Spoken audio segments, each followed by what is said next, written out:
the Columbia Network takes pleasure in bringing you Suspense.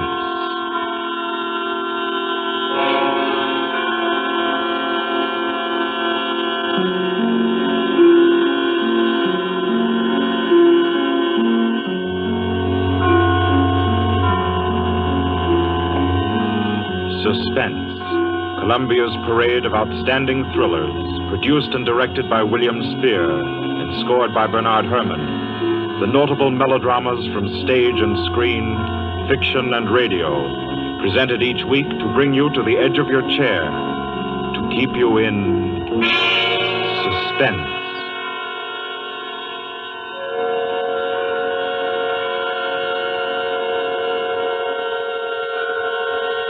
Good evening. This is Orson Welles. I'm very happy I am to be back in the United States and back on the Columbia Network, even for so short a visit as this one. Back with old friends like Johnny Dietz, who's tonight's director, and Bernard Herrmann. The Mercury Theater presented tonight's radio play for the first time last year.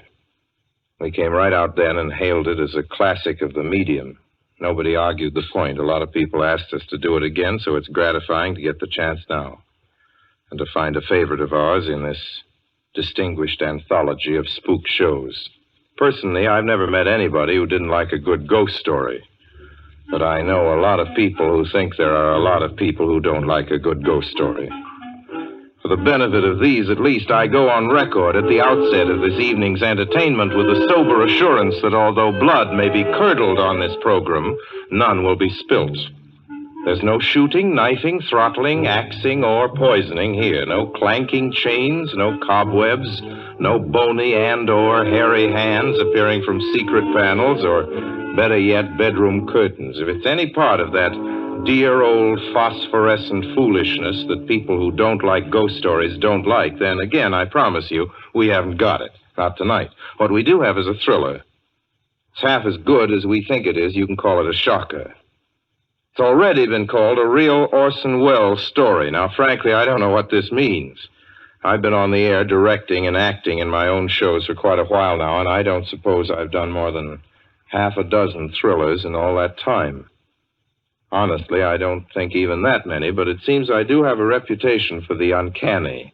Quite possibly, a little escapade of mine involving a couple of planets, which shall be nameless, is responsible. Doesn't really matter. Don't think I disapprove of thrillers. I don't. A story doesn't have to appeal to the heart. It can also appeal to the spine. Sometimes you want your heart to be warmed, and sometimes you want your spine to tingle.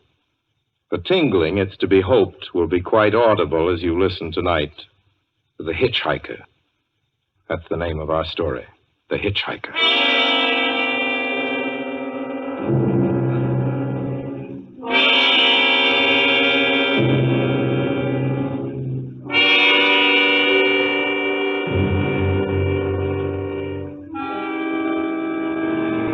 I'm in an auto camp on Route 66, just west of Gallup, New Mexico. If I tell it, perhaps it'll help me. Keep me from going crazy. I gotta tell this quickly. I'm not crazy now. I feel perfectly well, except that I'm running a slight temperature. My name is Ronald Adams. I'm 36 years of age, unmarried, tall, dark, with a black mustache. I drive a 1940 Buick, license number 6Y175189. I was born in Brooklyn. All this I know. I know that I'm at this moment perfectly sane. That it's not me who's gone mad. It's something else. Something utterly beyond my control. I've got to speak quickly. At any minute, the link may break. This may be the last thing I ever tell on Earth. The last night I ever see the stars. 6 days ago, I left Brooklyn to drive to California. Goodbye, son.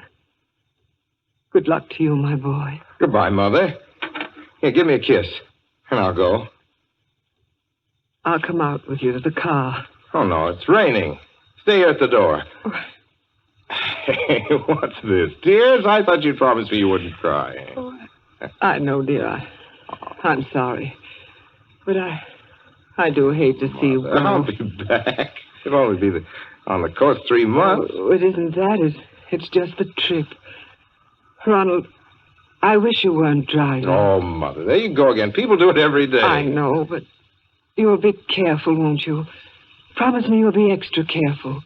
Don't fall asleep or drive fast or pick up any strangers on the road. Oh, gosh. I think I was still 17 here, you told. Oh, and why? I mean, as soon as you get to Hollywood, won't you, son? Of course I will. Don't you worry. There's nothing going to happen. It's just 8 days of perfectly simple driving on smooth, decent, civilized roads with a hot dog or a hamburger stand every 10 miles.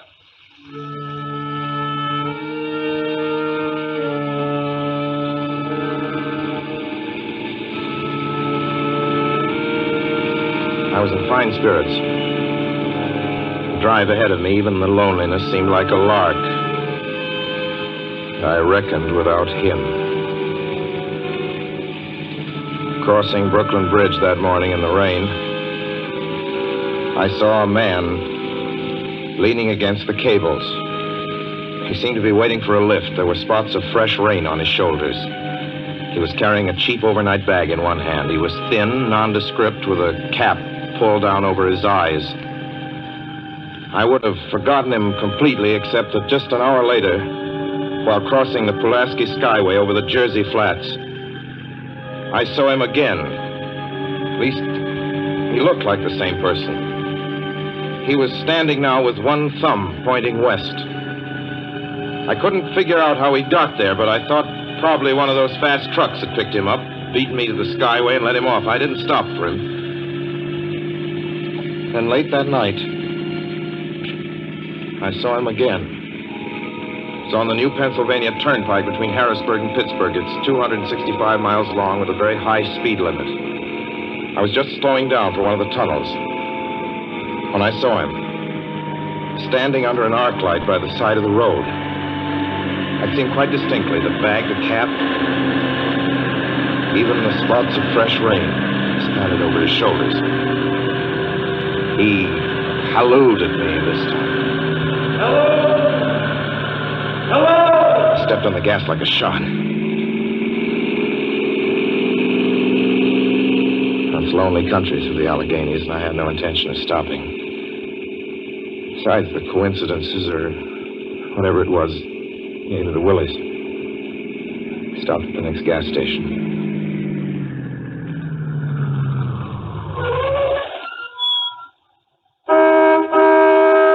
Yes, sir. Fill her up. Certainly, sir. Check your oil, sir? No, thanks.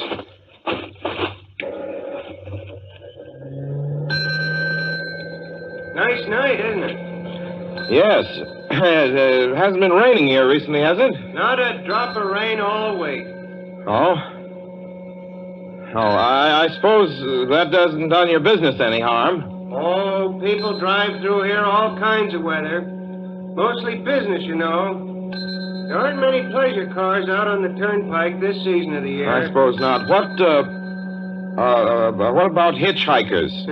Hitchhikers here? What's the matter? Don't you ever see any? Not much. If we did, it'd be a sight for sore eyes. Why? Oh, I'd be a fool who started out to hitch rides on this road. Look at it. Then, you've never seen anybody? No. Maybe they get the lift before the turnpike starts. I mean, you know, just before the toll house. But then it'd be a mighty long ride.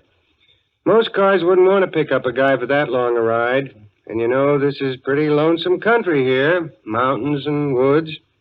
You ain't seen anybody like that, have you? No. Oh, no, not at all. It's just a technical question. I see.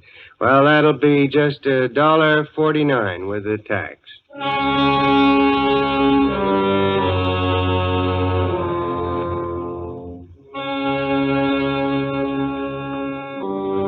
thing gradually passed through my mind as sheer coincidence. I had a good night's sleep in Pittsburgh. I didn't think about the man all next day until just outside of Zanesville, Ohio, I saw him again. It was a bright, sunshiny afternoon. The peaceful Ohio fields, brown with the autumn stubble, lay dreaming in the golden light. I was driving slowly, drinking it in, when The road suddenly ended in a detour. In front of the barrier, he was standing. Now, let me explain about his appearance before I go on. I repeat, there was nothing sinister about him. He was as drab as a mud fence, nor was his attitude menacing. He merely stood there, waiting, almost drooping a little, the cheap overnight bag in his hand. He looked as though he'd been waiting there for hours. And he looked up. He hailed me. He started to walk forward. Hello? Hello? Hello? No, not just now. Sorry. Going to California? No, not today. The other way, going to New York. Sorry.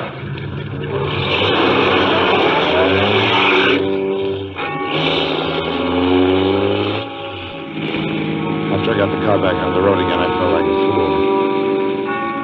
Yet the thought of picking him up, of having him sit beside me, was somehow unbearable. At the same time, I felt more than ever unspeakably alone.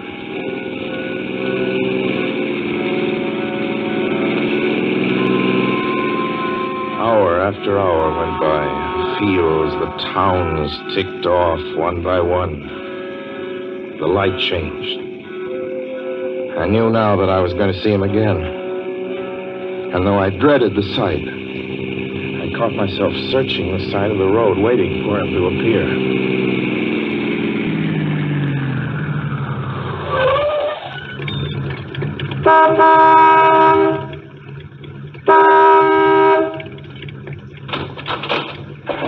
Yeah, what is it? What do you want? Sell sandwiches and pop here, don't you? Yeah, we do in the daytime. But we're closed up now for the I night. know, but I was wondering if you could possibly have a cup of coffee, black coffee, just... No, not this time of night, mister. My wife's the cook. She's in bed. No, don't shut the door, please. Listen, just a minute ago... just a minute ago, there was a man standing here right beside the stand, a suspicious-looking man. I don't mean to disturb it. You see, I was driving along when I just happened to look, and there he was. How's he doing? Well, nothing. You've been taking a nip. That's what you've been doing. Now, on your way before I call out Sheriff Oaks.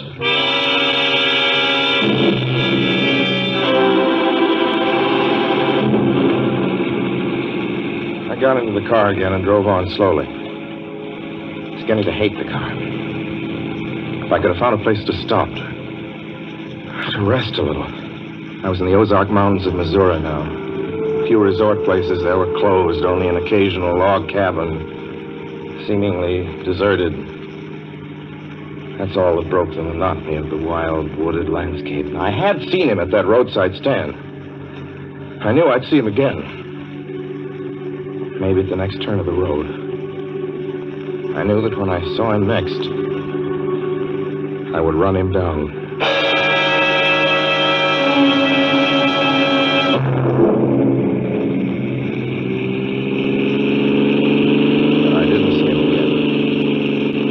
I didn't see him until late next afternoon. I stopped a car at a sleepy little junction just across the border into Oklahoma to let a train pass by. When he appeared across the tracks, leaning against a telephone pole. Perfectly airless, dry day. The red clay of Oklahoma was baking under the southwestern sun. Yet there were spots of fresh rain on his shoulders. I couldn't stand that. Without thinking, blindly, I started the car across the tracks. He didn't even look up at me. He was staring at the ground. I stepped on the gas hard, veering the wheel sharply toward him. I could hear the train in the distance now, but I didn't care. Then something went wrong with the car. The train was coming closer. I could hear its bell ringing and the cry of its whistle. Still, he stood there. And now I knew that he was beckoning me to my death.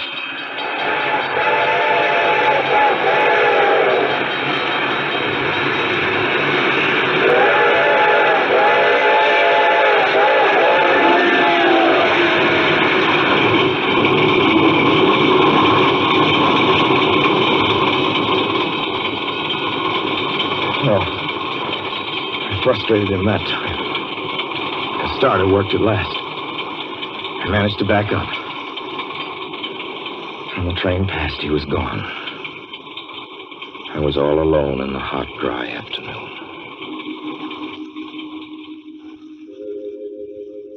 After that, I knew I had to do something. I didn't know who this man was or what he wanted of me. I only knew that from now on, I mustn't let myself alone on the road for 1 minute. Hello there. Like a ride? Well, what do you think? How far are you going? Where do you want to go? Amarillo, Texas. I'll drive you there. Gee.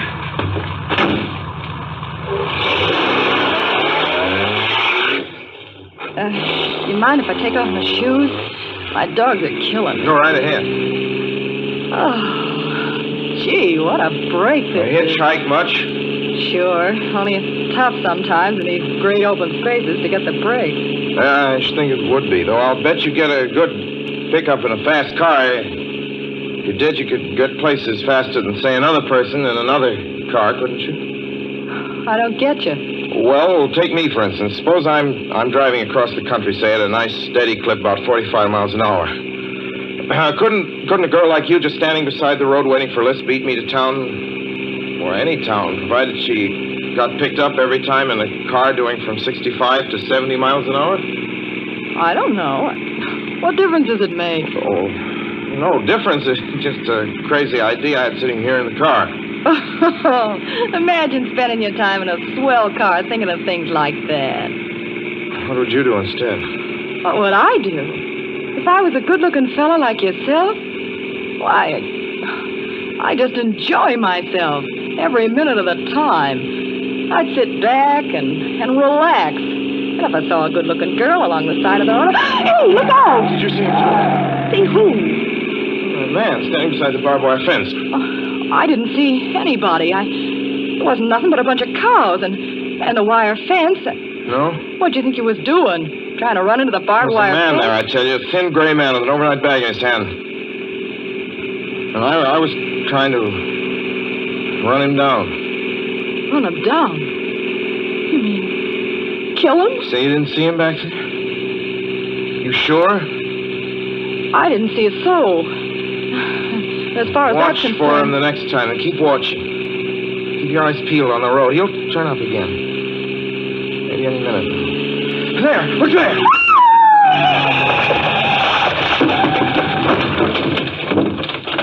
How does this door work? I'm getting out of here. See him that time? No, I didn't see him that time. And personally, mister, I don't expect never to see him. All I want to do is go on living. I don't see how I will very long, driving with you. Oh, I'm sorry. I don't know what came over me, but please don't go. So if you'll excuse me... You can't go. Listen, how would you like to go to California? I'll drive you to California. Seeing pink elephants all the way? No, thanks. Thanks just the same. Listen, please, just 1 minute, please. You know what I think you need, big boy? Not a girlfriend. Just a good dose of sleep. Please. There. I got it now. No, you can't go. Please, come Your back. hands off me. Do you hear? Leave your hands off.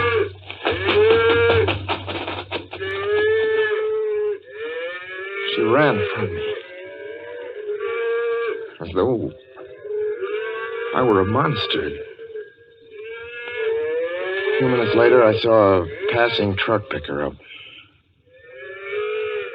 I knew then that I was utterly alone. It was in the heart of the great Texas prairies. There wasn't a car on the road after the truck went by. I tried to figure out what to do, how to get hold of myself. If I could find a place to rest, or even if I could sleep right here in the car for a few hours along the side of the road. I was getting my winter overcoat out of the back seat to use as a blanket when I saw him coming toward me, emerging from the herd of moving steer. Hello?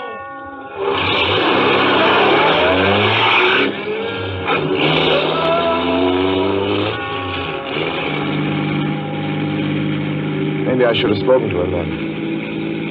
Fought it out then and there. For now, he began to be everywhere. Whenever I stopped, even for a moment, for gas, for oil, for a drink of pop, a cup of coffee, sandwich, he was there. I saw him standing outside the auto camp in Amarillo that night when I dared to slow down. I was sitting near the drinking fountain, a little camping spot just inside the border of New Mexico. He was waiting for me outside the Navajo reservation where I stopped to check my tires. I saw him in Albuquerque when I bought 20 gallons of gas. I was afraid to stop now. I began to drive faster and faster. I was in lunar landscape now. The great arid mesa country of New Mexico. I drove through it with the indifference of a fly crawling over the face of the moon. Now he didn't even wait for me to stop. Unless I drove at 85 miles an hour over those endless roads, he waited for me at every other mile.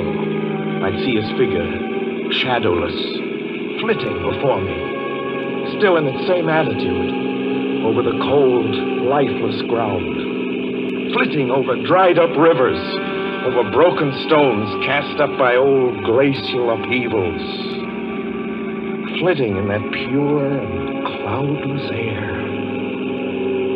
I was beside myself when I finally reached Gallup, New Mexico this morning. There's an auto camp here. Cold, almost deserted this time of year. I went inside and asked if there was a telephone. I had the feeling that if only I could speak to someone familiar, someone I loved, I could pull myself together.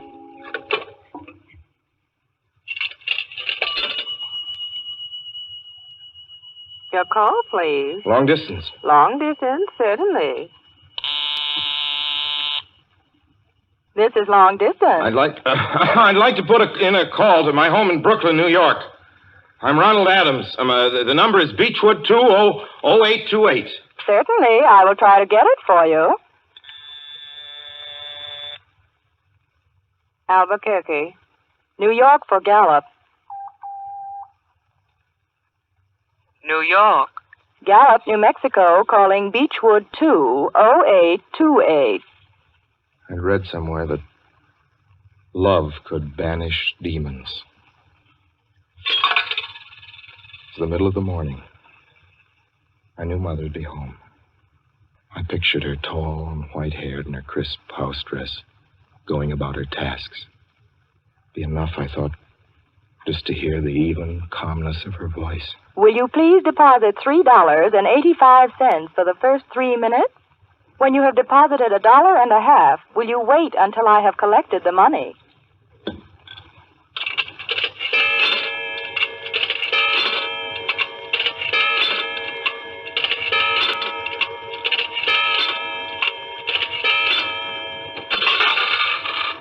All right, deposit another $1.50.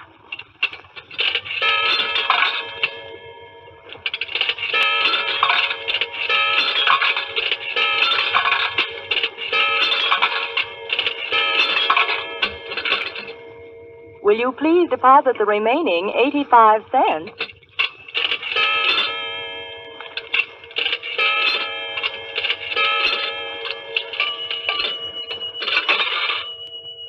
Ready with Brooklyn. Go ahead, please. Hello? Mrs. Adams' residence. Hello, Mother? This is Mrs. Adams' residence. Who is it you wish to speak to, please? What? Who's this? This is Mrs. Whinney. Mrs. Whinney? I don't know any Mrs. Whinney. Is this Beechwood 200828? Yes? Where's my mother? Where's Mrs. Adams? Mrs. Adams is not at home. She's still in the hospital. The hospital? Yes. Who is this calling, please? Is it a member of the family? Well, what's she in the hospital for? She's been prostrated for 5 days. Nervous breakdown. But who is this Nervous calling? breakdown? Well, my mother never was nervous. It's all taken place since the death of her oldest son, Ronald. Death of her oldest son, Ronald? Hey, what's this? What number is this? This is Beechwood 20828. It's all been very sudden. He was killed just 6 days ago in an automobile accident on the Brooklyn Bridge. Your 3 minutes are up, sir. Your 3 minutes are up, sir. Your 3 minutes are up, sir. And so I'm sitting here in this deserted auto camp in Gallup, New Mexico. I'm trying to think. Trying to get hold of myself. Otherwise, I'm going to go crazy. Outside, it's night. The vast, soulless night of New Mexico. 1,000,000 stars are in the sky. Ahead of me stretch 1,000 miles of empty mesa. Mountains, prairies, desert. Somewhere among them, he's waiting for me. Somewhere I shall know who he is and who I am.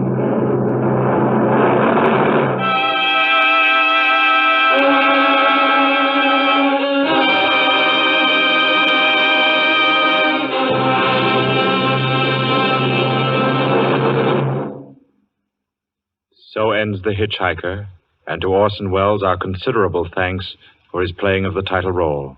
Mr. Welles? Help wanted. Men, women, and children. Nature of work, hard, monotonous, back-breaking labor. Hours, 75 a week minimum. Pay, few cents an hour. Added inducement, 2 meals a day, including several ounces of bad bread and a cup of thin soup. Don't delay. Apply at once. How'd you respond to a want ad like that, Mr. and Mrs. American working man and woman? You'd laugh, wouldn't you, and throw the paper in the trash basket. Dismiss the whole advertisement as some kind of a joke. But believe me, it's no joke. It's a simple statement of the working conditions that exist today in Nazi Germany and the conquered countries under Nazi rule. It's also an exact statement of the working conditions that will be imposed on you and every member of your family if the Nazis win this war. You yourself personally can stop them from winning, as you know. You don't have to give up your well-paid job to do it. You needn't have to be a soldier or a sailor or an airman or a nurse or a war worker to ensure American victory. Uncle Sam doesn't ask plain, ordinary, hard-working citizens like you to give him anything. All he does ask very seriously and very urgently is that you loan him 10 cents out of every dollar you make. That's all there is to it. Lend Uncle Sam a dime to win this war, and he'll pay you back with interest when he's won it. The easiest, most convenient way to lend him these dimes is to enroll in the payroll savings plan. Just tell your boss to deduct 10 cents from every dollar he pays you and lend it to Uncle Sam in your name. Sign up for this simple savings plan today, and when victory comes, you will have war bonds in your pockets instead of Axis bonds on your wrists. Suspense will be heard again 2 weeks from tonight.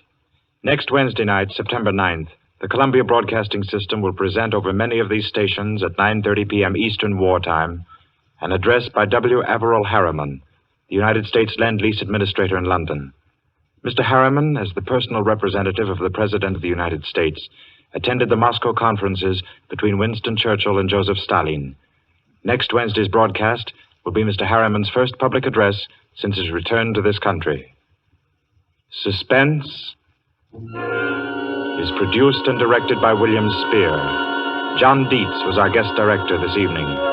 Tonight's radio drama was written by Lucille Fletcher. The original score was by Bernard Herrmann.